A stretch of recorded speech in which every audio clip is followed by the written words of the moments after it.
Good morning, everyone. This morning I'd like to share with you some of my experiences attempting to grow soup peas in my garden. Soup peas are different than what we think of as modern day green peas.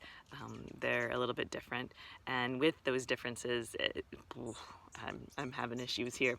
And the heat wave the last few days have really pushed my crop. You can see it behind me, over what was tenuous at best to just being done. And so it's time to pull them and make way for other things like cabbages and kales and winter garden varietals. So I usually call my experiments trials in my garden, as in I'm comparing different types of varieties or growing techniques or timings of things. With soup peas, it's turning into much more of like a trials and tribulations. It's wow, I'm really starting to see maybe why the first Europeans coming over to North America, especially kind of here in the United States area, they switched over into growing the more of the native beans, like the kidney beans types of beans. And why is that? It's because soup peas depend on cooler temperatures. Peas love cool, mild climates, things that you will see in the maritime England areas or the northern European latitudes, or here usually in the Pacific Northwest. This year, not so much. We had a heat spike in May that really started to stress out my pea crop, and then this last heat wave just pushed it over the edge. So, and I think this heating of the summer, these hot summers that we have here in the United States, is one of the reasons why that we saw a fairly quick abandonment of the soup pea being replaced by the native beans, such as the black bean or some of these kidney bean types that we see that were originally grown by the indigenous people here in North America. So usually this isn't too much of an issue with the hot summers because the peas that we eat are green. They're immature. We're not trying to ripen a pea crop to maturity. So the hot summers are really not an issue, right? So in modern times, what we do is we take our little bag of pea seeds, we plant them as soon as we can in the ground because they're like one of the first things we can plant, and we're all just itching to get into the garden. And then 60 days later or so, the pea pods start ripening, and we just go out into the garden and we just gorge ourselves on these green pea pods.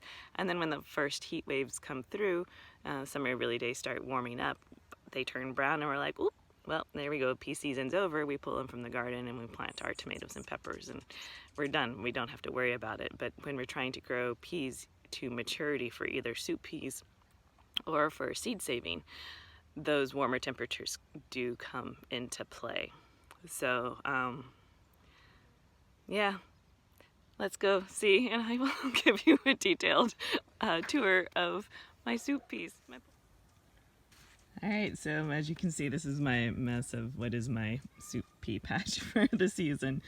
In addition to the heat waves that I was chatting about earlier, it also suffered from my neglect, as I was not really attentive to it, nor did I pay much attention to some of my more experimental medieval crops, because I was really focused this year in getting kind of more of those staple crops that would provide food for the table during the quarantine period here. So I forgot to trellis my peas, and I did.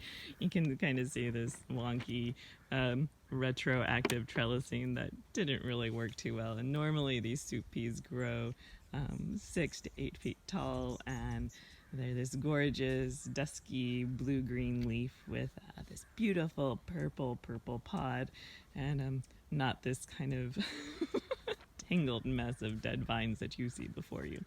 So, but I guess you could say lessons learned: always just get your trellis in when you plant your peas, and so you don't have to try to trellis them after they're growing.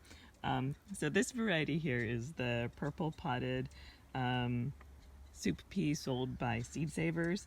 It's said to be a Capuchin type.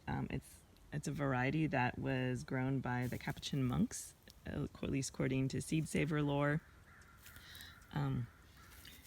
And it's a Dutch seed, and it's sometimes called blauwschokkers, which means blue pods in Dutch. And you can kind of see how they are these dark purpley blue podded, and then you can see what is here the soup peas. So peas do a behavior called dehissing, which is along the lines, typically the lines that like we'll pull apart from our green peas and remove those strings.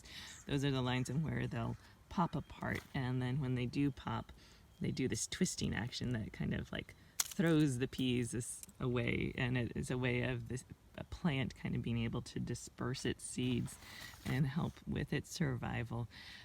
This is a trait that typically is bred out of modern day varietals because the less that they have a tendency to explode all over the place means a larger crop that you're able to harvest. So having dehiscent pods is kind of a sign of some of the older varietals. So this varietal is thought to be brought over to North America by the Pennsylvania Dutch in the 17th century. So with these, you can eat them when they are super tiny, kind of like what you can do with runner beans. I'm trying to find an example here. They're all dried and dead, but sometimes when they're about this size or a little bit larger, you can eat them pod and all. The purple color when you cook it fades to a green, but then when they are green peas, like this one here, they're not super tasty. The pod gets super leathery hard, and this green pea here is actually kind of bitter. It's just not that pleasant to eat raw. So you kind of wait until you either eat them when they're super tiny and immature like this, or you wait until they are dry and you can harvest the soup pea crop like here.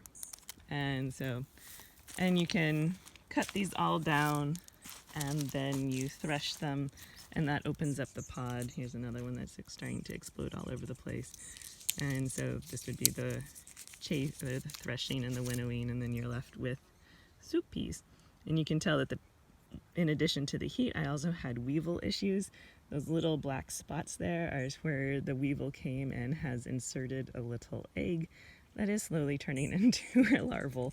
And if I don't, I can freeze these to kill the little egg or the larval stage, wherever it is right now. And so I can use these seeds for cooking, but in period, right, they wouldn't have that capability, and so it's a way that you could lose a crop really easily too, through the peas. So yeah, there's my what remains of my soup pea crop for this year.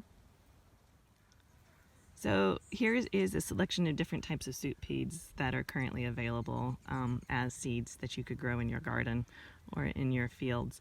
It used to be really difficult to find soup peas. They were kind of pretty much, you could only get them from growers in Canada, but now thanks to movements like the slow food arc or the slow food movement in general, they're becoming more commonly available here in the States, which is very helpful and very cool, although it means a huge varietal and varieties to choose from, which can kind of be daunting. And you can see here they come in a wide range of colors, kind of these nice light gray greeny colors to kind of this honey color to even dark purple. And what I love the best are these Carlin peas here, which just have this really fun, they're round and they have this beautiful little speckled shape here. So peas in general can be dated back to like at least 6,000 before Common Era, and they were really they developed for human consumption in the Fertile Crescent and then spread from there. And this is probably more typical of some of the really early types. It's much smaller and it's dark and speckled, and it kind of is more reminiscent to the wild pea. There are types called field peas that are being sold as cover crops. And whereas they are small and round like this, they tend to have a bit more bitter taste. And so you could grow them for soup peas, but I suggest not. I suggest trying to find things like here, like these Carlin peas. And this is where the Carling Sunday, Farting Monday thing comes from. These were often eaten during Lent as green peas, and so those are really fun. Here is a different type of the Capuciner peas, that Dutch strain. You can see how big and lumpy they are, which is a little bit different than those round, smooth peas that we originally saw. This is what the seed source for my crop looked like originally, and these are the seeds that I'm getting right now. And so you can see that they're much lighter. They just really haven't gone through the maturity process that they needed. Hopefully they might be able to sprout, but I doubt it. I'm just going to cook them and use them in cooking instead of trying to seed save them this year. And then there are some other ones here called the Calverts, which are also kind of a more of your heirloom, really old soup pea type of peas. So I can go on forever, and there's like all those naming conventions, and it turns into a big tangled mess. But these are some of the strong pea varietals that are fairly easy to document. The Carlins, the more smaller wild peas, the Capuginers, and then also the Calverts. All right, so the big question is, does it matter when you're recreating pre-1600 pea soups what type of pea that you use? And I would say yes, very much so. The green split peas and the yellow split peas that we have commonly available to us today cook and taste very different than these older soup pea varietals.